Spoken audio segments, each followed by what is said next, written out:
ఇప్పుడు దాదాపు అందరూ వంట కోసం ఎల్పీజీ గ్యాస్ను ఉపయోగిస్తున్నారు. దీంతో వంట చేయడం చాలా సులభం. నిమిషాల్లోనే పని కూడా పూర్తయిపోతుంది. కానీ అంతే ప్రమాదకరం కూడా. గ్యాస్ లీకేజీ వల్ల పెద్ద ఎత్తున మంటలు వ్యాపించడం, సిలిండర్ పేలిపోవడం వంటి సంఘటనలు జరుగుతూనే ఉన్నాయి. కాబట్టి గ్యాస్ సిలిండర్ను ఉపయోగించేటప్పుడు ఖచ్చితంగా కొన్ని జాగ్రత్తలు తీసుకోవాలి.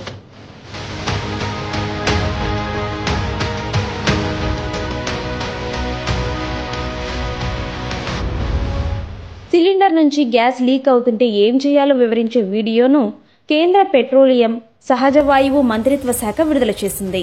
ఇంట్లో సిలిండర్ నుంచి గ్యాస్ లీక్ అవుతుంటే ఆ పరిస్థితిలో భయపడకూడదు. భయపడితే ఆ టెన్షన్లో మరో తప్పు జరగవచ్చు. సిలిండర్ నుంచి గ్యాస్ లీక్ అవుతుందని గమనించగానే గాబరా పడకుండా ప్రశాంతంగా ఉండాలి. వెంటనే గ్యాస్ సిలిండర్ దగ్గరకు వెళ్లి రెగ్యులేటర్ను ఆఫ్ చేయాలి. దీనివల్ల సిలిండర్ నుంచి గ్యాస్ బయటకు రావడం ఆగిపోతుంది. అంతేకాదు, ఆ సమయంలో మీ ఇంట్లో ముఖ్యంగా కిచెన్లో ఎలాంటి ఎలక్ట్రానిక్ వస్తువులు స్విచ్ ఆన్ చేయకూడదు. మంట వెలిగించకూడదు. కనీసం అగ్గిపుల్లను కూడా వెలిగించకూడదు. ఆ తర్వాత వంటగది తలుపులు, ఇంటి తలుపులు పూర్తిగా తెరిచి ఇంట్లోకి గాలి వచ్చేలా చూడాలి.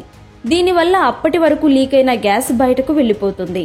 ఆ తర్వాత మీరు ఆ గది నుంచి బయటకు వచ్చేయాలి. ఆ తర్వాత gas leakage emergency service number 1906కి కాల్ చేయాలి. కాల్ చేసిన 2 నుంచి 4 గంటల్లో గ్యాస్ కంపెనీ ప్రతినిధి మీ ఇంటికి వచ్చి లీకేజీ సమస్యను పరిష్కరిస్తాడు.